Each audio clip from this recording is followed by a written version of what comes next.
Bienvenido al ciclo de entrevistas José Luis Romero. En esta oportunidad charlaremos con el profesor Natalio Botana. El profesor Botana nació en Buenos Aires en 1937, es profesor emérito en la Universidad Torcuato Di Tella, doctor en Ciencias Políticas y Sociales por la Universidad de La Lovaina y doctor honoris causa por la Universidad Nacional de Salta, la Universidad Nacional de Rosario y la Universidad Nacional de Cuyo. Es miembro de número de la Academia Nacional de la Historia, cuya presidencia ejerció por el periodo 2020-2023, y de la Academia Nacional de Ciencias Morales y Políticas. Es autor de libros fundamentales de la tradición historiográfica argentina, entre otros El orden conservador, la tradición republicana, repúblicas y monarquías, la libertad, el poder y la historia, conversaciones con Fernando Rocchi. En esta oportunidad el profesor Botana nos recibe en su escritorio, en la intimidad de sus libros. Incluso podrán percatarse que por unos minutos estaremos en silencio, ya que el profesor se levanta de una manera orgullosa para buscar entre sus obras las primeras ediciones de las ideas políticas en la Argentina y de Latinoamérica, las ciudades y las ideas. En esta oportunidad el profesor Botana nos contará de su vínculo con José Luis Romero, cómo fueron esas conversaciones, sobre qué ideas Romero influyó que luego el profesor Botana desarrolló en sus obras. También charlaremos acerca de la influencia de Mitre, de Sarmiento en los escritos de Romero, y además hablaremos respecto a el rol que José Luis Romero tomó en el destino cívico de la Argentina, es decir, la dimensión de José Luis como un intelectual público comprometido con el deber cívico de su país. Bien, bueno, profesor, quisiéramos, al revés de como hemos hecho en entrevistas anteriores, comenzar por la parte más personal y no tanto por la parte historiográfica o intelectual. Usted tuvo relación, ¿no?, con José Luis Romero. ¿Qué nos puede contar de esa relación? ¿Cómo fue? ¿Cómo era su trato? Sí, es una relación corta,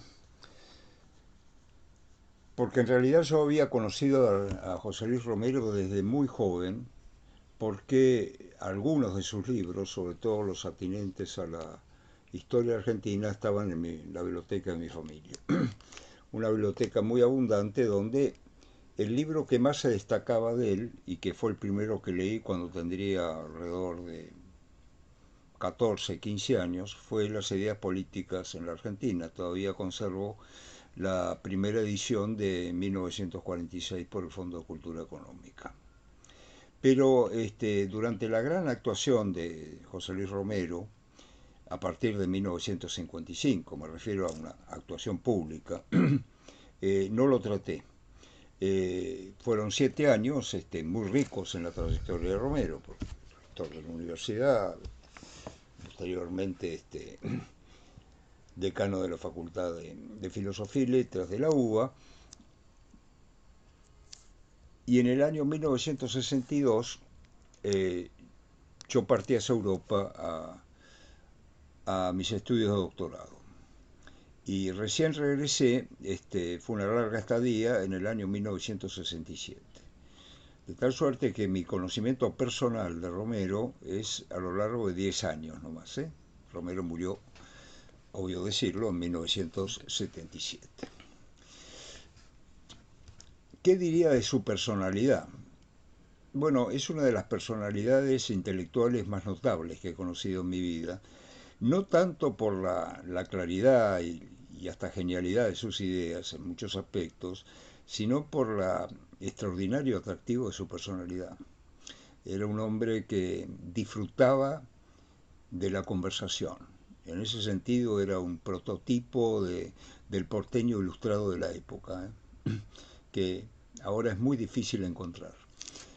Cada conversación con José Luis Romero era una fiesta sobre todo por la inquietud extraordinaria que tenía con su interlocutor, en este caso un interlocutor joven, ¿no? Como era yo, pero ya en camino en esa época de escribir El orden conservador, y venía con mi tesis de doctorado a cuestas, obtenida en Lovaina, y hubo muy pocas oportunidades, pero recuerdo tres oportunidades de una conversación en la casa de Ezequiel Gallo y Francisco, otra conversación en lo de Roberto Cortés Conde y otra deliciosa conversación también muy porteña en un restaurante clásico de Buenos Aires, el Chiquín, que estaba, y supongo que seguirá estando, no recuerdo si en la calle Cangallo o en la calle Sarmiento. Digo Cangallo entonces, ahora espero. ¿Qué conversamos en esa época?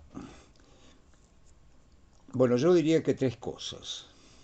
La primera de ellas, y le debo muchísimo, es que yo estaba dando vueltas acerca del prototipo, el tipo ideal, digamos, en términos weberianos, le dije al propio Romero, de lo que eran estos personajes que vagamente se llamaban de la generación del 80. Si habrás leído el libro, habrás visto que estos personajes son como un genio bifronte, ¿no? Que protagonizan este libro, ¿no? Por un lado son conservadores y por otro lado son Son liberales. liberales. Bueno, esta matriz viene de Romero. Conservadores en lo político.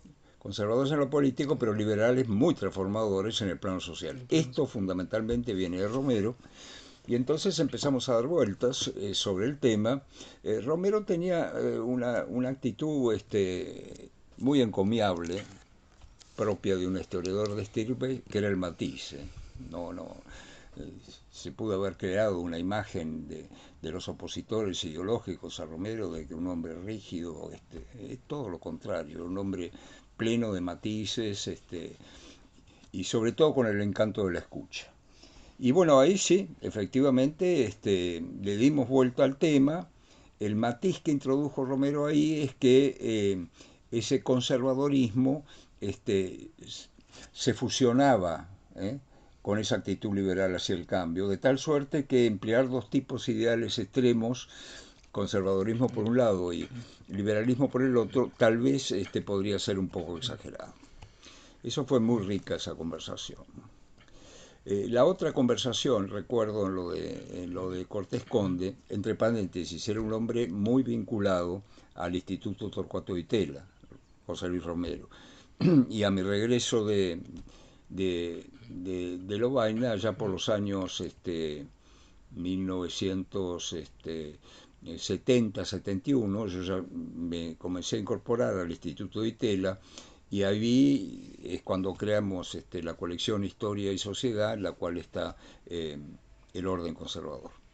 Inauguró esa colección el orden conservador. Esto para darte una idea de que el orden conservador lamentablemente sale el mismo año que muere Romero. Romero, Con lo 77. cual me perdí la oportunidad de recibir, probablemente hubiera recibido una crítica al respecto. Bueno, esa crítica fue admirablemente suplida por la que me endilgó Luis Alberto Romero, no recuerdo en qué diario, creo que fue en Clarín. Sí fue en Clarín, ¿no? Sí, creo que Eh, sí. bueno, eso hay que verificarlo, ¿no? La segunda conversación fue muy rica porque Romero publicó un año antes de su muerte un libro que para mí es el libro más importante en la obra de Romero, poniendo un poquito entre paréntesis su obra específica como historiador medieval. Pero digo, en la medida de su perspectiva argentina y latinoamericana, su obra cumbre evidentemente es Latinoamérica, las ciudades y las ideas. Y ahí sí tuvimos una charla incontenible, donde participó Ezequiel Gallo, participó Francisco Horn, había otros, creo que estaba Enrique Pesoni también, en fin. Y bueno, ahí se vio claramente, espontáneamente, cómo Romero iba creando el personaje central de la conversación. En parte por la importancia de ese libro. Yo conservo la primera edición de donde es del Fondo de Cultura Económica, ¿no? Siglo XXI, creo. ¿Eh? Siglo XXI. Yo creo que es del siglo XXI, ¿no? Sí, del año 1976. Creo que es del siglo XXI. Sí, tenés razón, el siglo XXI. Pero voy a aprovechar para tomar otro texto.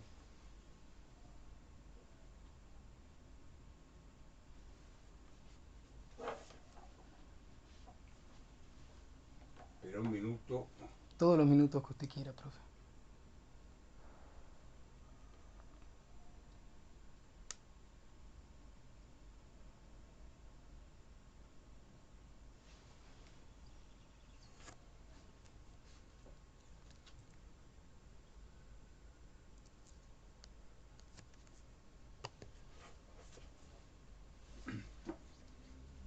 Sí, efectivamente, es del siglo XXI, como bien dijiste vos.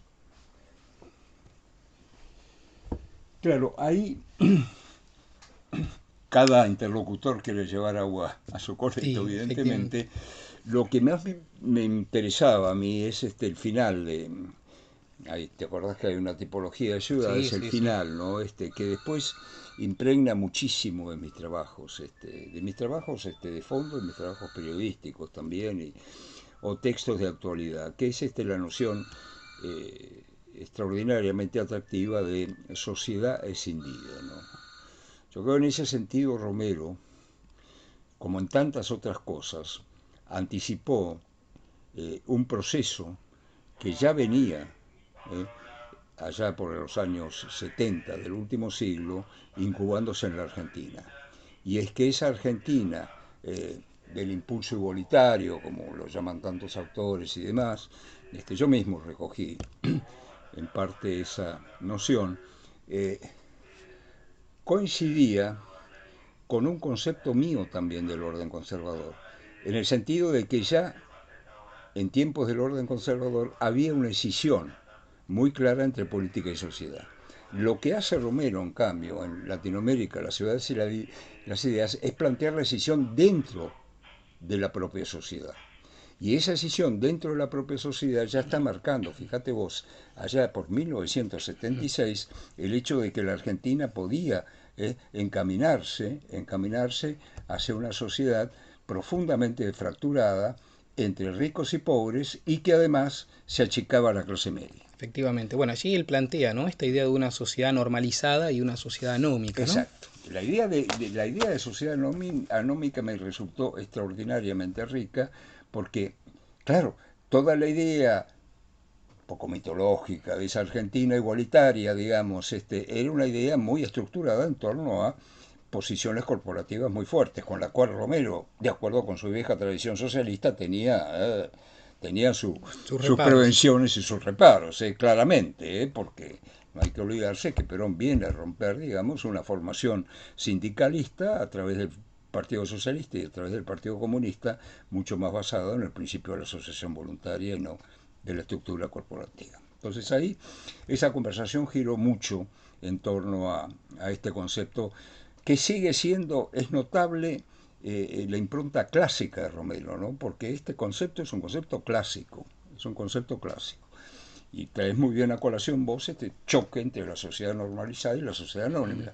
La sociedad anónima ha crecido exponencialmente en la Argentina de los últimos años. Entre otras cosas, como ha crecido exponencialmente el trabajo informal en los sectores bajos. Total, ¿eh? totalmente. Los sectores bajos. Así terminó esa conversación, donde inevitablemente en esa conversación terminamos hablando de la actualidad política, ¿no? Porque claro, toda nuestra obsesión, estamos en el año 1976, es qué iba a pasar con esta nueva dictadura que se estaba instaurando y que Romero no llegó a percibir la dialéctica mortuoria que tuvo esa dictadura, en fin, lo que todos conocemos. Terrorismo Estado, ¿eh? efectivamente. Eso no lo conoce Romero, no lo conoce Romero, entonces se veían las posibilidades internas que había dentro de esos golpes, porque Romero había vivido efectivamente el golpe de 1955, donde sectores, digamos, de aquel gobierno que se llamaba provisional, sectores militares y marinos apoyaban más a la universidad que otros, etcétera, etcétera, y también había vivido el golpe de 1966, que para él significó una exclusión muy, muy grave y que acentuó probablemente el perfil de esta sociedad anónimica de que habrá de discernir y de estudiar en Latinoamérica las Las ciudades ciudades y y las las ideas. ideas. Además, como ese golpe del 66 vino un poco, ¿no? A clausurar esa etapa de renovación cultural de la que José Luis había Y formado bueno, y parte, además, ¿no? claro, el drama de la renovación cultural. ¿No? Por eso Romero, después del golpe de 1966, cuando ven perdida la universidad, el caso de Tulio Alperindón, y que se va al exterior, etcétera, etcétera, se refugia tanto en esta suerte de instituciones privadas con un fuerte pluralismo interno y calidad, creo yo, historiográfica, como el Instituto de Itela. ¿No? Tontela. Estaba muy cerca del Instituto de Itela en ese momento. Por fin hay una tercera conversación en Chiquín, en el restaurante Chiquín, que recuerdo con muchísimo afecto, porque no tiene mucho que ver con su obra historiográfica, como ocurría en las otras dos conversaciones, sino con la Guerra Civil Española. Nos juntamos, y no sé por qué, porque era un encuentro, cómo derivó la conversación, Siempre remitiendo a eh, la historia, eh, ¿no? cómo derivó la conversación a la, la Guerra Civil Española. De la Guerra Civil Española yo tengo un recuerdo personal muy lejano, muy, muy lejano, proveniente de una familia estrechísimamente vinculada con la República, ¿no? Eh, pero claro, conocía en mi casa, conocía en mi casa exiliados republicanos que venían habitualmente, pero bueno, yo era un chico, ¿no? Cuando termina la Guerra Civil Española yo tengo 2 años, ¿no? Claro. Pero bueno, conozco las prolongaciones de ese exilio. La diferencia fundamental es la diferencia de edad que había entre Romero y nosotros. Romero había vivido realmente los avatares de ese episodio trágico por tantos motivos. Los había vivido desde su compromiso político en el Partido Socialista. El Partido Socialista argentino, en ese momento no dividido, fue un partido profundamente comprometido con el bando republicano. Profundamente. Yo diría que el Partido Socialista y el Partido Comunista fueron los más. Por el lado radical, evidentemente, la posición de Marcelo Alvear fue muy clara, muy determinante al respecto, sobre todo en la famosa campaña electoral de 1937. La configuración del Frente Popular. Y además el Frente Popular relativo, porque Alvear aceptó el apoyo del Partido Comunista hasta ese punto, ¿no? El Frente Popular realmente cuando se crea es la Unión Democrática de 1946, ¿no? Yo diría que el 37 es un primer ensayo, Primer ensayo. que hubiera prosperado de no mediar el fraude, ¿no? Bueno, ahí sí me emocionó profundamente porque ahí me dice Romero que en el campo educacional, comunicacional, perdón, el Adalid fue crítica, ¿no? El diario que había fundado mi tío Natalio Félix Botana en 1913, ¿no? Que además terminó siendo un lugar de refugio para muchos intelectuales republicanos que recalaban en el país. Ahí Romero presentó una visión eh, de la Argentina en aquel momento mucho más matizada de lo que podría haber sido, por ejemplo, la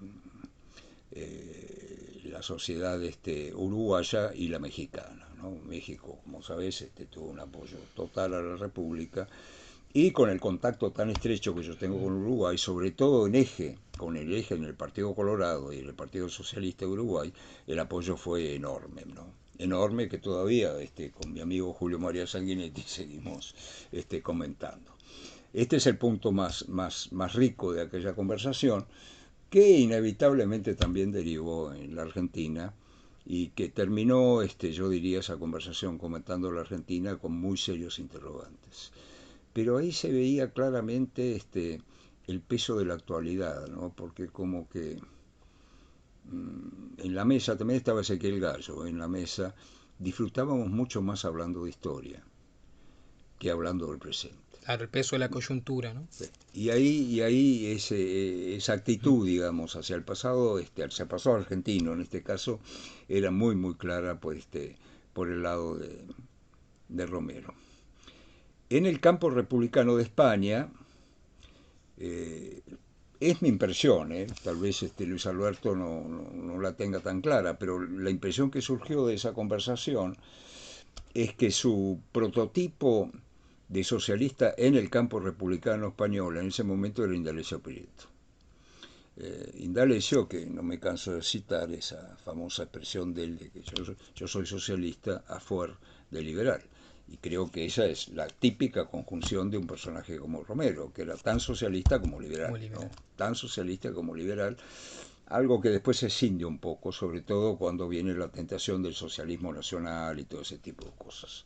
Pero claro, quien conoció a Palacios, yo lo conocí brevemente, pero en poca ocasión, pero claro, ahí la aportación de Nombre Ayuda tenía un gran cariño al diario también, Palacios. Palacios también era, más allá de todo su romanticismo y hasta su última tentación con Cuba y demás, en el fondo era un socialismo profundamente liberal también, ¿no? Profundamente liberal, y Romero termina en la decisión del Partido Socialista, termina identificado con el partido que lidera Palacios, ¿no? Con el Partido Socialista Argentino y no con el democrático de Repetto y Américo Violdi. Y esos son los recuerdos personales, esos son los recuerdos personales. Como ves, no son muchos, pero de estos 3 episodios se puede extraer una riqueza muy atractiva. Entonces diríamos que una persona muy abierta al diálogo, ¡Oh! ¿no? Al Formidable, intercambio. formidable. No sé si porque hubo una corriente de simpatía mutua entre él y yo, este, me hizo mucha gracia porque yo impulsé para que en uno de los números de Navidad saliera un artículo de José Luis Romero y que en otro ciclo de la revista Criterio no era un buen visto, y me ve y me dice, dígame, ¿usted fue el responsable de esta herejía? Sí, le digo, por supuesto. Teníamos además una complicidad que también tenía con Falucho Luna, con Félix Luna, perdón, que los tres éramos alumnos del Colegio de los Jesuitas, ¿no? De El Salvador, aunque no se había recibido, José Luis creo que llegó hasta tercer año, pero Falucho Luna sí lo había hecho, y Falucho siempre me contaba que se reían mucho él y José Luis entonando el himno del fundador Sos Ignacio General, que es un himno de una batalla ideológica estremecedora, sí.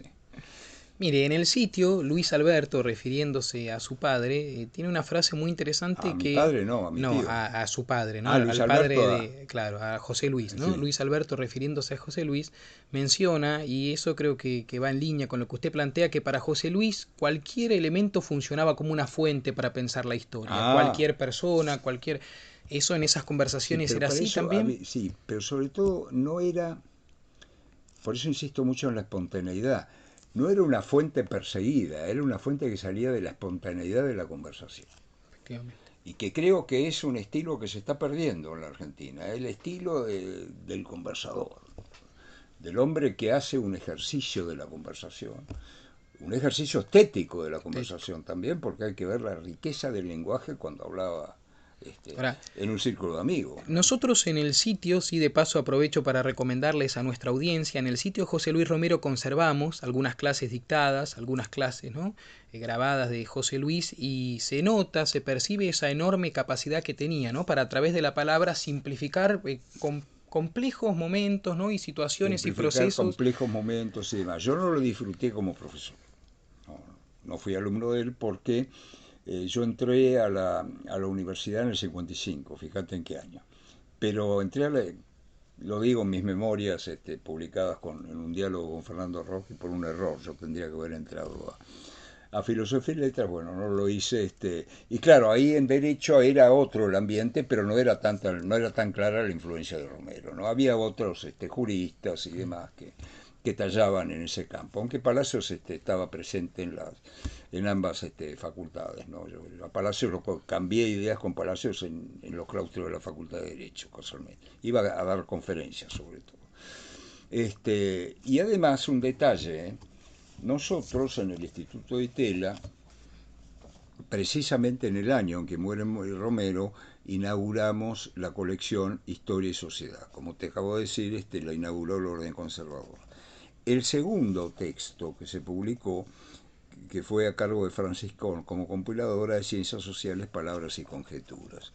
Escribo yo, escribía Corbett, Gallo, Alperín, Tulio Alperín, Francis mismo, Manolo Mora, Víctor Sigal y Lidia de la Torre. Y en este libro, este grupo y el Instituto de Itela rindió el homenaje a Romero que tanto merece, porque, en fin, hicimos seminarios, conversaciones y demás, pero dedicamos el segundo libro a la memoria de José Luis José Luis Romero, Romero. ¿no? Y cosa que en ese momento no era muy popular, que digamos, ¿no? Efectivamente. Bueno, profe, ahora volviendo un poco a la cuestión más historiográfica, más intelectual, usted ha escrito varios artículos en nuestro sitio, en el sitio José Luis Romero, y uno de sus artículos se titula Volver a la lectura de un clásico, ¿no? Que es Latinoamérica, las ciudades y las ideas. Si bien recién tocamos un poco un punto, ¿podría exponer para usted por qué constituye un clásico Latinoamérica, las ciudades y las ideas? Bueno, los clásicos en primer lugar se constituyen porque sobreviven, Porque siempre tienen algo para decir, ¿no? A porque pesar del tiempo. sobreviven. Yo, bueno, ya no doy más clases, ¿no? Tengo 87 años, pero si tuviese que dar alguna clase sobre América Latina, comenzaría con Latinoamérica, las ciudades y las ideas. Eso es fundamental. El segundo aspecto que él no lo vio tan claro, pero yo lo veo claro, ¿no? Es la sucesión de tipos de ciudad. Creo que hay en Latinoamérica, las sociedades y las ideas, una combinación de dos dimensiones muy importantes y que rara vez se encuentra en los libros de historia, ¿no? La dimensión diacrónica, porque está contando, digamos, cómo evoluciona la sociedad desde el tiempo colonial hasta prácticamente el presente, con la concepción diacrónica, ¿no? Cada tipo de sociedad supone una conceptualización. Cada tipo de ciudad supone una conceptualización. Eso me parece de una riqueza extraordinaria, porque es muy difícil, lo logró Montesquieu, por cierto, combinar lo sincrónico con lo diacrónico, ¿no?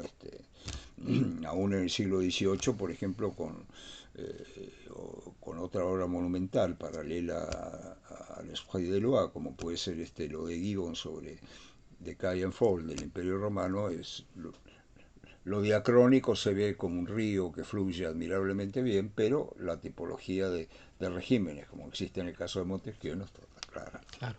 No está tan clara. Logró, yo creo, ahí un impacto fabuloso, ¿no? Un impacto fabuloso porque en general la historia que se practicaba, bien o mal, era una historia fundamentalmente diacrónica, ¿no? Sincrónica, perdón, sincrónica. Bien. Y allí usted menciona esto nuevamente, esta idea de la escisión, ¿no? Que quizá el capítulo creo más interesante, sobre todo para los que lo vemos desde la Argentina, es el último capítulo, ¿no? De las ciudades masificadas. Pero allí usted en el sitio, en su artículo, rescata constantemente esta idea de escisión entre estos dos tipos de sociedades, ¿no? Que se encuentran en todas estas tipologías y esas especificidades. ¿Cómo usted ve ese concepto de escisión? Porque, por ejemplo, en este ciclo de entrevistas hemos charlado con Adrián Gorelick, y él nos decía que para él esa decisión era un aspecto en algún sentido hasta progresista de José Luis Romero, porque no era una decisión, digamos, terminal. Es decir, esa sociedad, por ejemplo, anómica, encontraba, ¿no? Determinados caminos, determinados callejones para tratar de insertarse, ¿no? En la sociedad Bueno, normalizada. esa es la visión de José Luis Romero, porque en ese sentido tiene una visión cercana a muchas grandes visiones liberales. La visión de Romero es la visión de una sociedad abierta. No es una sociedad cerrada ni tampoco es una sociedad determinista que va a concluir en una suerte de esquema final. Es muy claro, eso es muy claro. Pero claro, yo creo que evidentemente no cerró la historia en este último capítulo, no la cerró. Eh, Esa sociedad anómica podría encontrar su camino. Bueno, la noticia bastante complicada eh, que tenemos en la Argentina después de 1977 es que, lejos de encontrar su camino incorporativo, esa sociedad anómica se ha profundizado y cada vez es más grande, cada vez es más extensa. En el plano urbano siempre, siempre en el plano urbano, porque la sociedad agrícola en la Argentina cada vez es más chica, más pequeña. El problema de la Argentina son las En megalópolis, las grandes ciudades. eh, tema que vuelve constantemente en mis reflexiones. Eh, por supuesto no voy a negar la posibilidad de que la historia siga abierta y que la historia encuentre un camino, pero hasta ahora, en términos de la sociedad agnómica, lo que nos muestra esta historia es el camino descendente y no ascendente. ¿Cuál le parece que son los usos? Usted ve en el libro un cierto uso, ¿no? Que José Luis Romero hace de Sarmiento. ¿Cómo es eso? Bueno, sirvió para, bueno, fue otro de los datos fundamentales que contribuyó a inspirar mi libro La tradición republicana, ¿no? Es esta visión de Sarmiento, sobre todo a través del Facundo, de la historia en profundidad, ¿no? Es decir, no una historia en sentido horizontal como la pensó Mitre, sino una historia que cala a fondo en la estructura social. En ese sentido, yo no lo escribí, pero te lo comento ahora, hay un parentesco cercano entre la historia en profundidad eh, que escribe Sarmiento y que Romero le cuenta a Ignacio Fernández, ¿no? A Javier Fernández, perdón, en una Javier carta, Fernández. eh, es muy fuerte porque Sarmiento en el fondo estaba planteando no tanto el perfil de una sociedad anómica, eh, que lo es en cierto sentido para Sarmiento, porque no es una sociedad, la sociedad de la barbarie no es una sociedad regida por leyes, digo, en la imaginaría de Sarmiento, que luego lo Efectivamente, sí, estaba, sí, sí, sí. eh, pero que tenía esa sociedad un potencial transformador extraordinario y dialécticamente, a través de la paradoja de Rojas, convergía en generar una unidad fáctica que solo requería una constitución para ponerse a la altura de un ideal republicano. ¿Mm? Eh, Hoy la cosa es muy diferente con respecto al destino de la sociedad anónimica, porque no se sabe realmente qué camino está buscando, qué camino está buscando. Pero de todos modos, yo creo que la historia en profundidad sigue siendo nuevamente un concepto clásico, expuesto por otro lado en un texto, creo que hasta fue escrito para La Nación, ¿no? Cuando compara las dos historias entre... lo cual habla mucho de otro aspecto de Romero que, bueno, yo he tratado de proseguir con ese camino, que es el aspecto del intelectual público, ¿no? Yo no entiendo el historiador, el politólogo realmente recostado en su gabinete de trabajo, sino que lo entiendo, como escribí en algún texto ya perdido, insertado en la ciudad, en el sentido de ciudad, en el sentido clásico romano y griego, ¿no?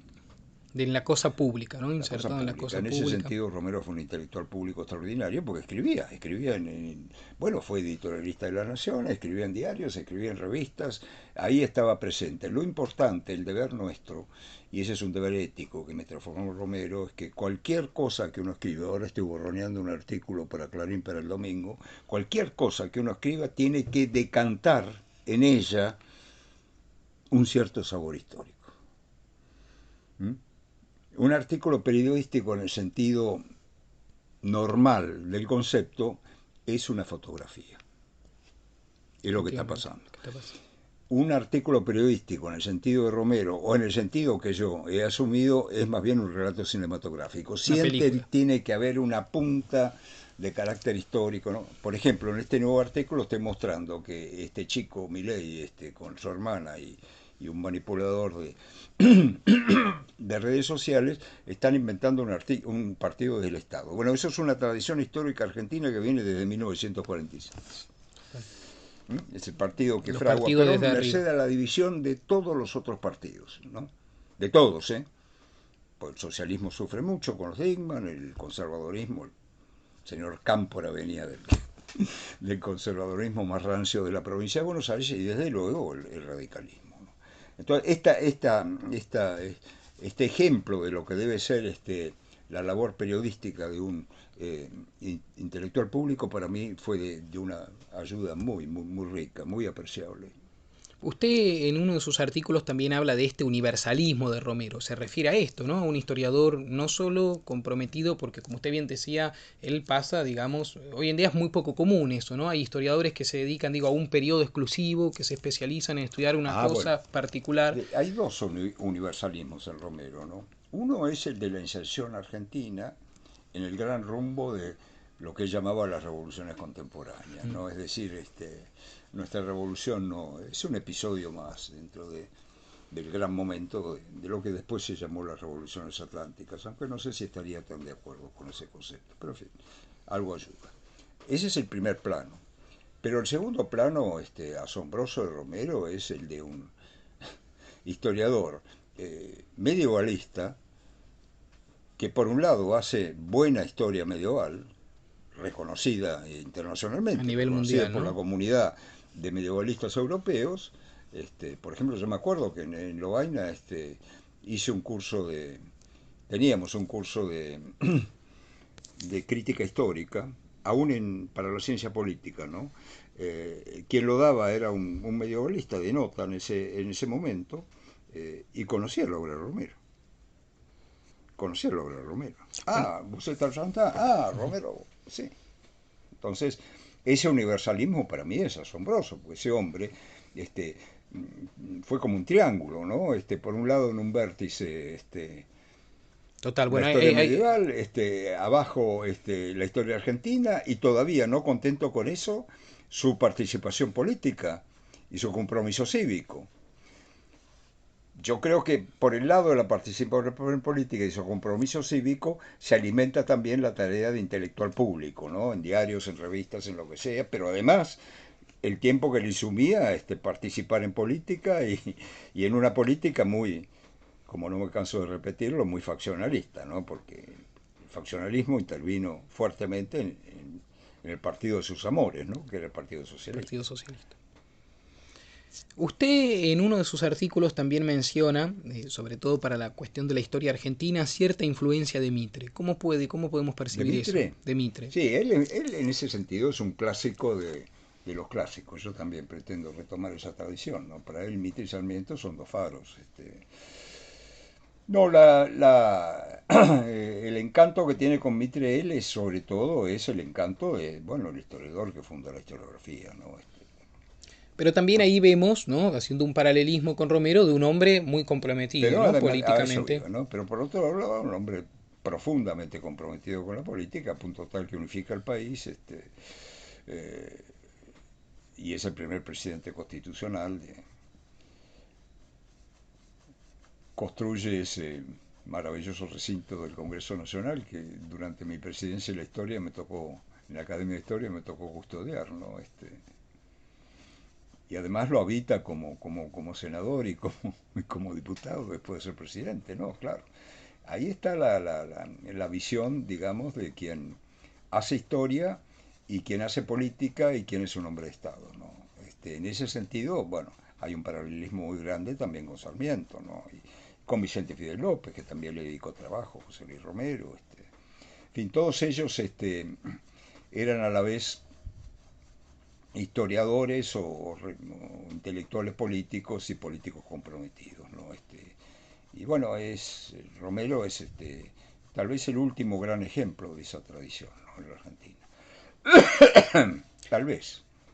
Usted menciona en uno de sus artículos que, si no recuerdo mal, usted estaba caminando por una plaza, ¿no? De Madrid y recordó a Ah, José Luis Romero. ¿Puede contarnos un poquito eso sí, acerca de ese esa fue un momento anécdota? muy lindo porque en la Academia Nacional de Ciencias Morales y Políticas, de la cual soy miembro, la Real Academia, la Española, está en una plaza maravillosa en la ciudad antigua de Madrid que se llama la Plaza de la Villa.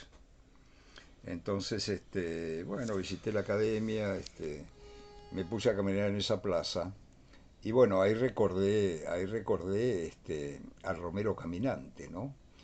Porque es notable eso, ¿no? El Romero de historiador del medioevo, que no contento con expurgar antiguos archivos, antiguos documentos, antiguos libros editados, camina los restos de las ciudades medievales, ¿no? Prefigura esas caminatas, prefiguran esas caminatas su libro sobre las ciudades y las ideas, ¿no? La ciudad como continente que compone ideas y compone las tradiciones que conforman una civilización. En ese sentido yo diría que Romero fue el historiador de muchísimas polis, no de una sola, como haría un historiador de Atenas, sino de muchísimas Muchísimas polis. polis. Muchísimas polis, sí. Y bueno, ese es el encanto que tiene el pluralismo de la civilización medieval. Si cabe el concepto de civilización para el medioevo. Es muy discutible, pero lo empleo así al repasar este discurso espontáneo, ¿no? Pero claro, hay que ver lo que son. Como yo soy un enamorado de ese tipo de ciudades, me emocionó mucho recordarlo en esa Plaza de la Villa, ¿no? Podría haberlo recordado en la Plaza Central de Bruselas, en tantos lugares maravillosos, en Siena, en Florencia. Bueno, se me ocurrió recordarlo hoy en la Plaza de la Villa, que es una plaza encantadora del viejo Madrid. Bien. Profe, y para ir terminando, una pregunta más personal, más subjetiva. ¿Qué Más es subjetiva. sí, subjetiva, de una pregunta más personal, de opinión, hacia usted? ¿Qué es para usted actualmente, ¿no? Hoy en día, lo que más podemos rescatar, para usted, qué es lo que le parece que más se puede rescatar de la obra de Romero? ¿Cuál es el mensaje que más se destaca, la distancia? ¿De la obra en qué sentido? ¿De la obra intelectual o de Romero De como lo que a usted le personalidad? parezca, como Mire, personalidad. el compromiso entre una obra profesional de extraordinaria envergadura y el de un intelectual público. Y de un intelectual comprometido con el destino cívico del país. En ese sentido es un ejemplo, es un orientador y como se decía en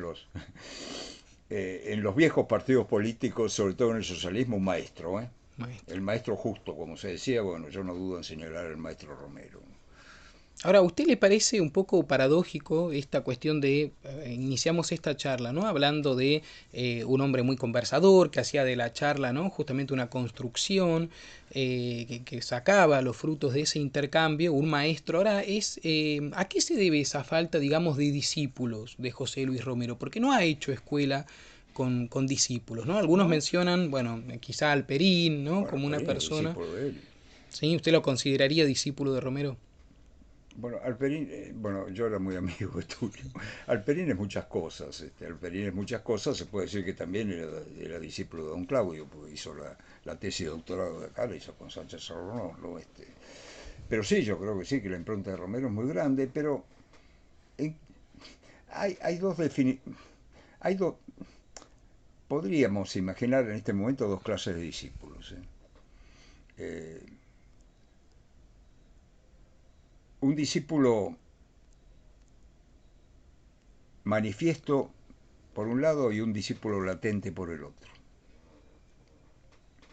Bueno, el discípulo manifiesto es aquel que enseña a historiadores que después se dicen soy discípulo de fulano de tal.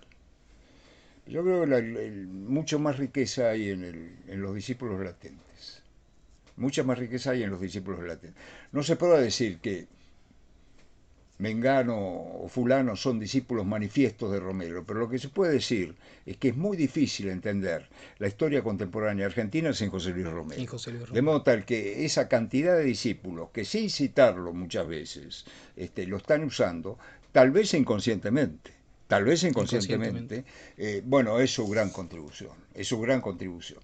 Eh, no me interesa tanto que venga una persona a decir soy discípulo de José Luis Romero. Me interesa mucho más señalar que la cultura argentina es discípulo de Es José Luis discípula de Romero. José Luis Romero. Es discípula de José Luis Romero. Bueno, profesor, muchas gracias por estos minutos, por esta bella entrevista y bueno, nos vamos con ese bello mensaje, ¿no? De Romero como un ejemplo, ¿no? De activista político, de intelectual y comprometido, ¿no? De intelectual público. De intelectual público y comprometido, ¿no? Con el destino y las riendas de su país. Así que bueno, muchas gracias, profesor, y nos estamos viendo pronto. Y sobre todo termino diciendo es una pena que se nos haya ido tan pronto. Efectivamente, ¿no? Las cosas que quizás se podrían haber Y dicho, fíjate ¿no? qué edad Respecto a la tenía. transición democrática, ¿no? Una Una pena lástima, ¿no? inmensa. Muy joven era. Bueno, inclusive tenemos muchos Espérate, nació en artículos el 7, ¿no? en el 7 y murió en el 77, ¿no? Murió de 70 años, te das cuenta. Murió 17 años menos que yo en este momento. Muy joven, ¿no? Con la Es capacidad intelectual, las y obras, ¿no? además en Muchas obras un momento de inconclusas. maduración espectacular. Ahora, Bueno, justamente Latinoamérica, las ciudades y las ciudades daba cuenta de esa maduración oh, intelectual, ¿no? fabuloso, Historiográfica. fabuloso. Y hoy en día, ¿no? Con las herramientas que tenemos, yo me pregunto qué hubiera hecho José Luis Romero, ¿no? Hoy en día con estas herramientas, digo, estas herramientas tecnológicas, estas, Sí, vaya uno a las saber, cosas, vaya ¿no? uno a saber. Si pudo ya meterse, ¿no? En hacer Y un hay que ver, ¿no? referente de la Porque tal vez historiografía. le hubiese costado mucho convertirse. ¿No? Queda muy abierto, pero evidentemente son herramientas que ayudan muchísimo. Así que bueno, profesor, muchas gracias. No, mi hijo, muchas gracias a vos.